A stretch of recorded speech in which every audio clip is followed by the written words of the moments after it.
Ladies and gentlemen, let's Red Gamer Telecom video. I just wanted to follow up on a couple of pieces of news concerning Dying Light and also discuss the Xbox One's API and / software development situation, because there have been a few small updates regarding it. So first thing I want to clarify, a while back, Techland had confirmed that the PlayStation 4 version of Dying Light would indeed be running at 1080p 30 frames per second, but things were a little bit more ambiguous when it came to the Xbox One version. They hadn't specifically mentioned what it would be running at, and they have since confirmed that the native frame buffer of the Xbox One will indeed be 1080p and of course pushing for 30 FPS locked. Naturally, we will be doing full testing and comparisons when the game's released, as well as of course the PC versions and so on and so forth. So not only will you be getting frame rate testing, but of course all of the other comparisons and all the other bits and bobs that you would expect. Moving on from that, however, one of the developers, well actually one of the game's lead designer, hopefully I'm going to pronounce this correctly, Ben Kowalski, actually was speaking a little bit regarding this. Now, these are just a couple of brief statements. He didn't really say too much, but he said, and I quote, "But we're using the latest version just prior to the new release that came out on December the 12th. In terms of advantages, the main thing is just how much the ESRAM controllers improved." Now, obviously this is in regards to the latest Xbox One SDK update, which has just happened. SDK is of course a software development kit, which is naturally what games developers use to, well, create the stuff that we're playing. And then he continues by saying the new API allows us to do a lot more with the ESRAM, things developers have always wanted to do but were not really easily accessible. This, together with better tools, PIX, that's P-I-X, allowed us to really improve performance and tweak ESRAM usage. Now naturally, you may not be too aware of what PIX is, and if it was an elevator pitch, and I'm sure many of you probably know what an elevator pitch is, but it's basically the simplest boil it down kind of statement. PIX actually stands for Performance Investigator for Xbox. So I'd also like to illustrate that this is actually a profiling tool available for even the PC as well. Specifically with DirectX platform, Microsoft provide this. I will go into what it does in just a second, but a lot of developers use this, and it's also even supported by, say, AMD, Nvidia and so forth, and they've even wrote white papers about it. Anyway, moving back to what it actually does. So you can consider this PIX as a where are my resources going? In other words, what it does, and I'm going to try and cover this in a bit more detail soon. I'm probably going to try and run a bit of software and have something running in the background and maybe get something sorted or arrange a developer discussion or something like that. But the brief synopsis of this is that it's a performance analysis tool. So what it does is, the basic premise is allows you to figure out where the performance is, what outliers are causing performance and frame rate drops. So for example, you can figure out, hey, oh, I see, this thread on this CPU is taking too many milliseconds to execute. What is the problem? Is it that the CPU is, let's say, not correctly predicting the way the branch is going? In other words, is it always predicting it's going to go option B? The answer is always B, but in reality it's A. Or is it just that my code's a bit messy and I need to tidy it up? Or is it that, for example, I've got too many effects running or too many, I don't know, AI scripts running, and thus my performance is suffering?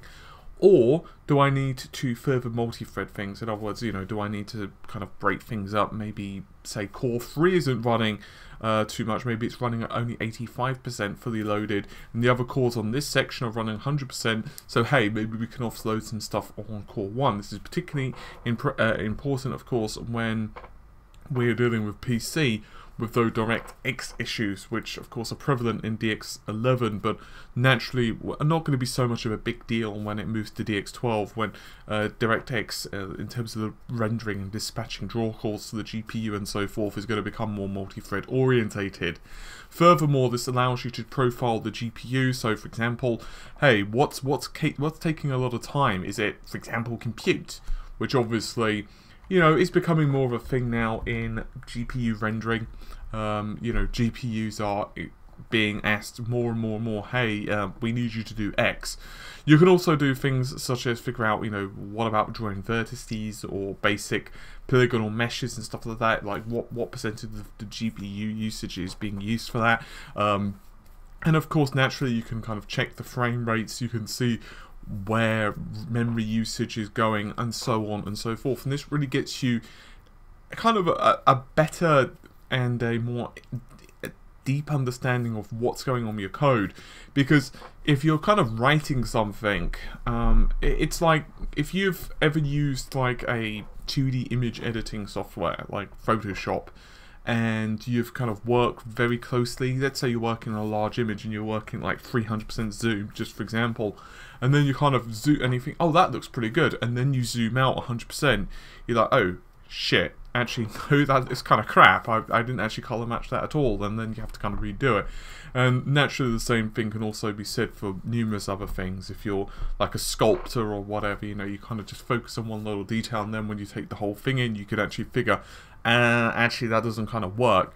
And that's naturally the thing when you're dealing with this. In theory, for example, you can have a process that doesn't really have an issue, but in reality it does.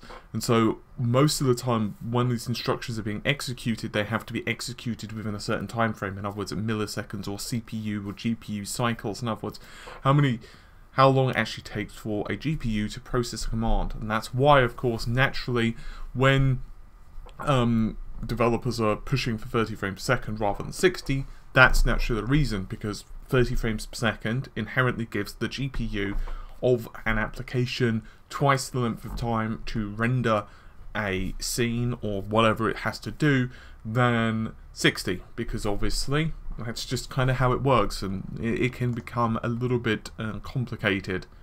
Furthermore, obviously these improvements to the SDK as well as the API are natural. It's not like Microsoft are doing this or Sony are doing this in exclusivity, and it kind of just happens as is.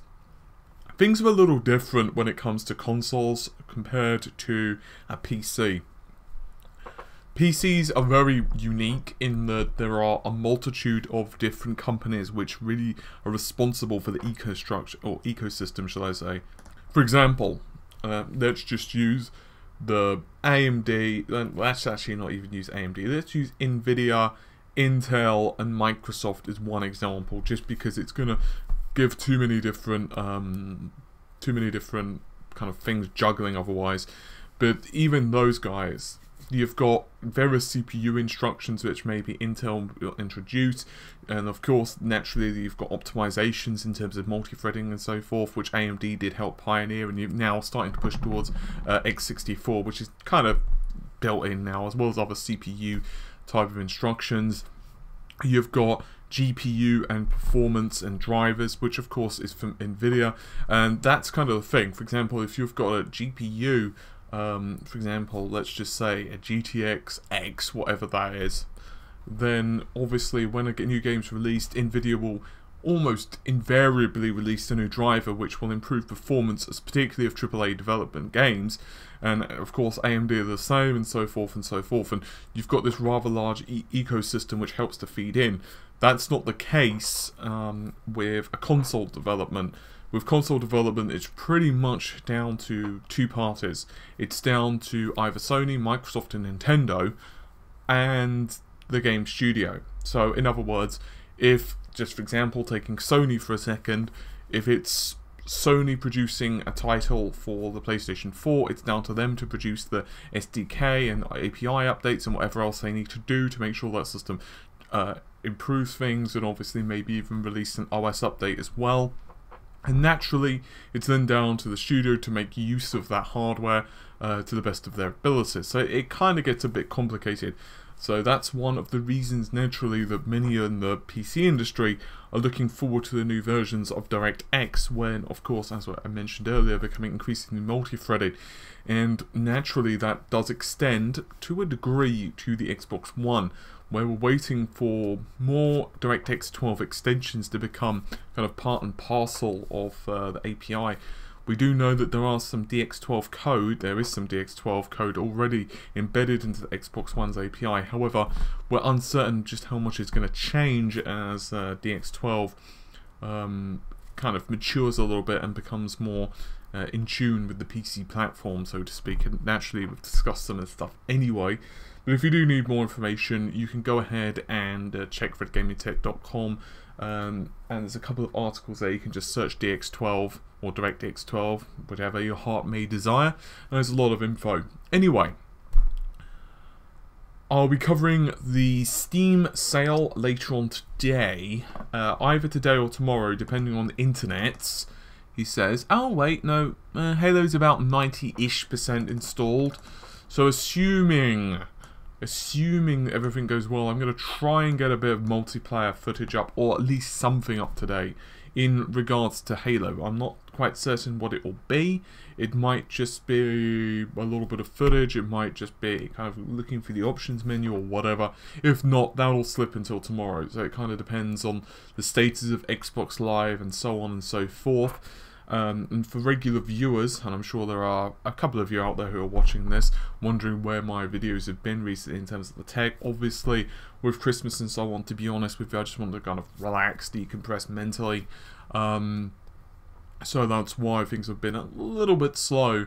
But I still have some stuff in the pipeline. For example, I want to finish off GTA 5. PS3 versus the PS4, Xbox One. It's a bit late now, but I might as well, just for the sake of completeness, since the PC version will be out soon. I also want to be doing some mid-range GPUs versus some modern games and some other bits and pieces that I've just been putting off, to be totally honest with you, simply because of time constraints and all of the other bits and bobs that you would expect. But things shall be moving forward, my friends. So hopefully you've enjoyed the video and found it somewhat informative, or I don't know, something, at least some kind of entertainment for the last 10 minutes or whatever I've been rambling. But for the now, I'm going to leave you to it. Hopefully you've enjoyed the video. Take care and bye for now.